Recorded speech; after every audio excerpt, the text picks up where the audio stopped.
karena emosi yang memuncak dan juga katanya sakit hati, Nando ini gelap mata lalu menampar istrinya.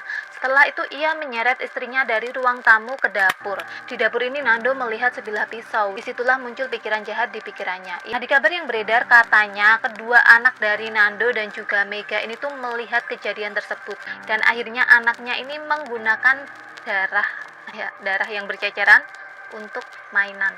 Ya tempel-tempelin gitu ke tembok. Makanya di temboknya tuh ada bercak bekas tempelan tangan kayak gitu.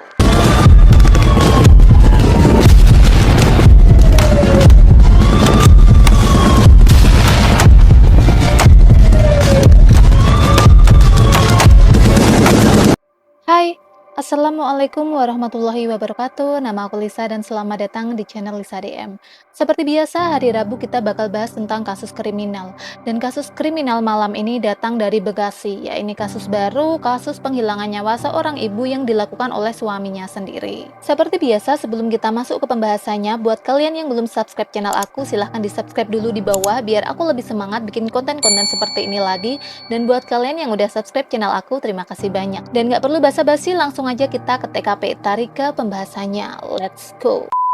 Kasus ini terjadi pada tanggal 7 September 2023 atau tepatnya 12 hari yang lalu. Pelakunya ini bernama Nando, berumur 25 tahun, dan korbannya ini bernama Mega Suryani Dewi, masih berumur 24 tahun. Jadi bisa dibilang ini tuh pasangan muda atau pasangan baru kayak gitu. Nah, kejadian ini terjadi pada malam hari sekitar pukul 9 malam. Jadi pada malam itu Nando dan juga Mega ini sempat cekcok, ya biasa masalah keluarga rumah tangga kayak gitu. Nah, karena emosi yang memuncak dan juga katanya sakit hati, Nando ini gelap mata lalu menampar istrinya. Setelah itu ia menyeret istrinya dari ruang tamu ke dapur. Di dapur ini Nando melihat sebilah pisau. Disitulah muncul pikiran jahat di pikirannya. Ia lalu mengambil pisau tersebut dan langsung leher istrinya. Gak cukup cuma sekali, ia terus-terusan menyerang istrinya sampai pisau tersebut patah. Kalian bisa bayangin kan, pisau pun sampai patah pisaunya ini. Jadi gimana beringasnya, gimana kejamnya pada saat itu Nando ini. Nah, di kabar yang beredar katanya kedua anak dari Nando dan juga Mega ini tuh melihat kejadian tersebut. Jadi Nando dan juga Mega ini sudah memiliki anak, yaitu berumur 3 tahun dan juga 8 tahun. Tapi dari info yang aku dapat katanya sih nggak lihat, cuman memang anaknya ini masih bangun jadi belum tidur. Dan akhirnya anaknya ini menggunakan darah yang berceceran untuk mainan. Ya tempel-tempelin gitu ke tembok. Makanya di temboknya tuh ada bercak bekas tempelan tangan kayak gitu. Tapi kabar ini masih simpang siur, masih belum tahu apakah beneran anaknya ini ngelihat ataupun enggak, karena keterangannya tuh beda-beda, berita yang tersebar itu beda-beda. Jadi misal kalian punya berita yang lebih konkret, kalian bisa nambahin di kolom komentar di bawah. Setelah puas menyerang istrinya, Nando ini lalu menggendong jasad istrinya ke kamar mandi. Disitulah ia memandikan istrinya dan juga mencuci baju dari istrinya yang sudah berlumuran darah. Setelah itu ia membawa istrinya ke kamar mereka dan ia tutupi dengan selimut. Jadi udah meninggal, terus digendong, dibawa ke kamar, dibaringin, terus diselimutin. Ia juga membersihkan ceceran darah yang tersebar di lantai dengan menggunakan baju anaknya. Lalu setelah itu ia mengantar kedua anaknya ke rumah mertuanya, which is ini tuh orang tua dari Mega. Setelah mengantar kedua anaknya, akhirnya Nando ini pergi ke rumah orang tuanya dan menceritakan semua kejadian yang baru saja terjadi. Oh ya, sebenarnya Mega ini sempat membuat laporan KDRT ke kepolisian. Sampai sekarang kasusnya ini masih diproses.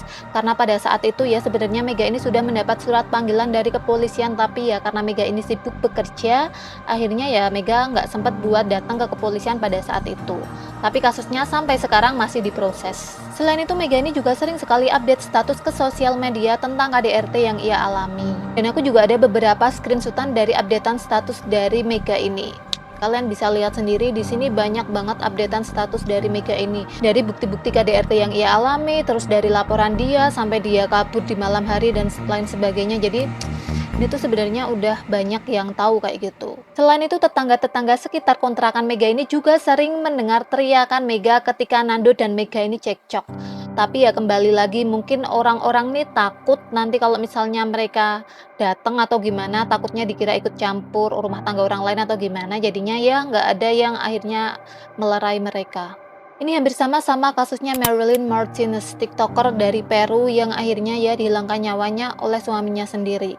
Ini juga sebenarnya tetangga-tetangganya tuh dengar teriakan dari Marilyn ini, cuman ya tetangga itu mau nolongin kok gimana, kayak gitu. Jadi ya hampir sama mirip kalau kalian tahu kasusnya Marilyn Martins.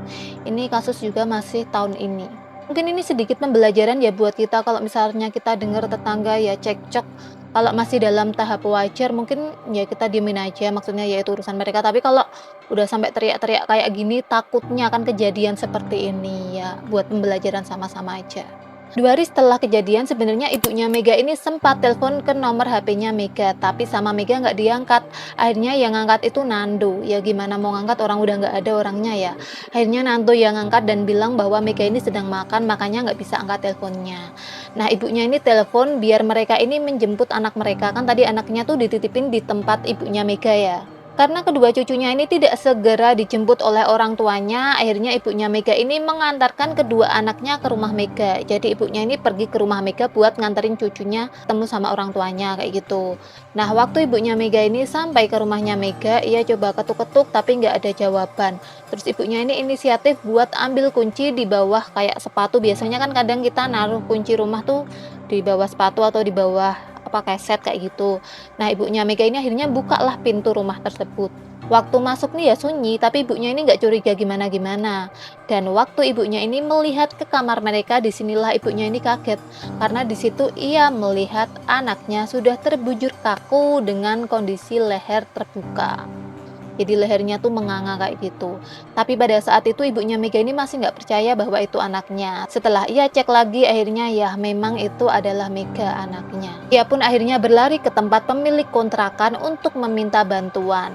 Dan ketika pemilik kontrakan ini mengecek, ya memang Mega ini sudah tidak bernyawa. Tapi tidak ada bekas-bekas atau ceceran-ceceran darah di rumah tersebut. Karena udah dibersihin sama Nando.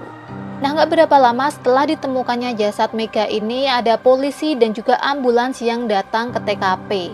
Padahal pada saat itu nih warga belum ada yang laporan. Tapi ternyata Nando ini sudah menyerahkan diri ke kepolisian sebelum jasad dari Mega ini ditemukan. Jadi Nando ini sudah menyerahkan dirinya ditemani orang tuanya sekitar pukul 01.30 dini hari.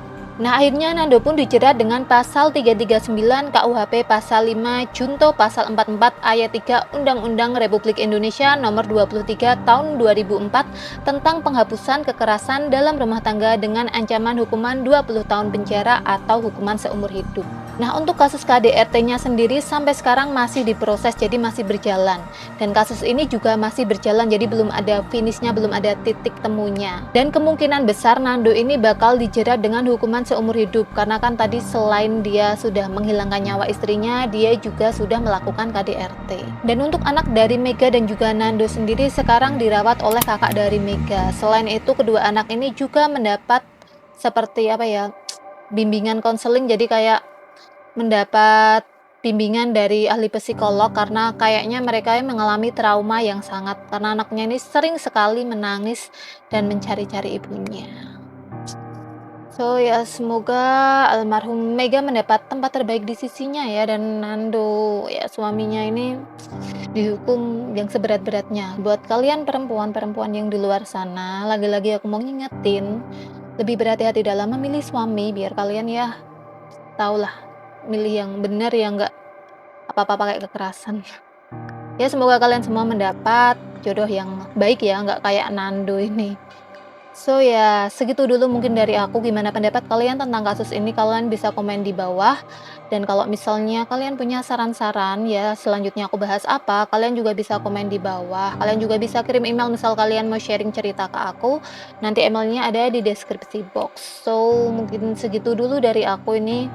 Cukup menyedihkan banget sih kasusnya, kalau menurut aku udah menyedihkan, miris juga. Dan semoga ya nggak kejadian lagi lah kejadian-kejadian kayak gini.